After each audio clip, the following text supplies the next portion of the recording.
Hi friends, welcome to யாஷிகர். இவங்க சீரியலில் வராததுக்கு இதுதான் ரீசனா அப்படிங்கிற மாதிரி தோணுச்சு எனக்கு இன்னைக்கு.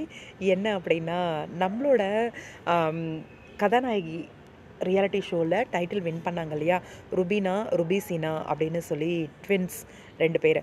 அவங்க வந்து அப்கமிங் ஒரு புது சீரியல் வந்து விஜய் டிவியில் பண்ணுறதா இருந்துச்சு. உங்கள் எல்லாருக்குமே தெரியும், அந்த டைட்டில் வின் பண்ணுறவங்க வந்து விஜய் டிவியில் ஒரு சீரியல் பண்ணுவாங்க அப்படின்னு சொல்லி தான் அதை ஸ்டார்ட் பண்ணதே. அவங்க வந்து புதுசாக மூவியில் வந்து நடித்து அது ரிலீஸ் ஆக போகுது.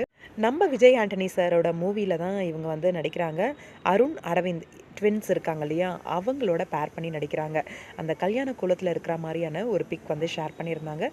நம்ம விஜய் ஆண்டனி சாரும் சாயா சிங் மேம் நினைக்கிறேன், அவங்களும் வந்து உட்காந்துருக்காங்க சேரில். அம்மா அப்பா ரோல் பண்ணுறாங்க போல இருக்கு. ரோமியோ அப்படின்ற ஒரு மூவியில் வந்து நடிக்கிறாங்க. இந்த மூவியில் இன்னொரு குட்டி சர்ப்ரைஸ் என்ன அப்படின்னா, நம்மளோட சுடர் பாப்பா, அதாவது தென்றல் வந்து என்னை தொடும் சீரியலில் சுடர் அப்படிங்கிற கேரக்டர் பண்ணாங்க இல்லையா, அவங்களும் வந்து இந்த மூவியில் வந்து நடிச்சிருக்காங்க போல இருக்கு. ரோமியோ மூவியில் இதோட லான்ச்சிங் வந்து வரப்போகிற இந்த ஒரு சூழ்நிலையில் இதோட அப்டேட் எல்லாம் வந்து ரிலீஸ் ஆகிட்டுருக்கு. ரொம்பவே சூப்பராக இருக்கும் மூவி அப்படின்ற மாதிரி தான் தோணுது. அந்த பிக்ஸு ப்ரமோஸு, அந்த ஒரு குட்டி குட்டி அப்டேட்ஸ் எல்லாம் பார்க்கும்போது. இதில் அருண் அரவிந்த் அவங்களோடது குட்டி பார்ட் அப்படின்ற மாதிரி தான் ஷேர் பண்ணியிருக்காங்க. ருபீனா ருபிசினா இவங்களோடது குட்டி பார்ட்டா இல்லை லென்த்தானதா அப்படின்னு தெரியலை. ஆனால் அப்கமிங் மூவியில் வந்து நடிக்கிறாங்க அப்படிங்கிறதே ஒரு பெரிய சர்ப்ரைஸ் தான்.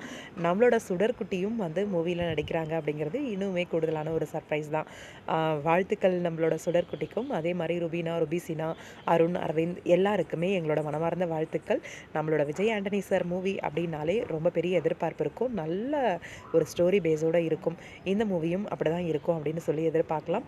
உங்களோட கருத்து என்ன? இவங்களோட மூவியை பற்றி கமெண்ட் பாக்ஸில் சொல்லுங்கள். ஓவரால் டீம் எல்லாருக்குமே எங்களோட மனமார்ந்த வாழ்த்துக்கள்.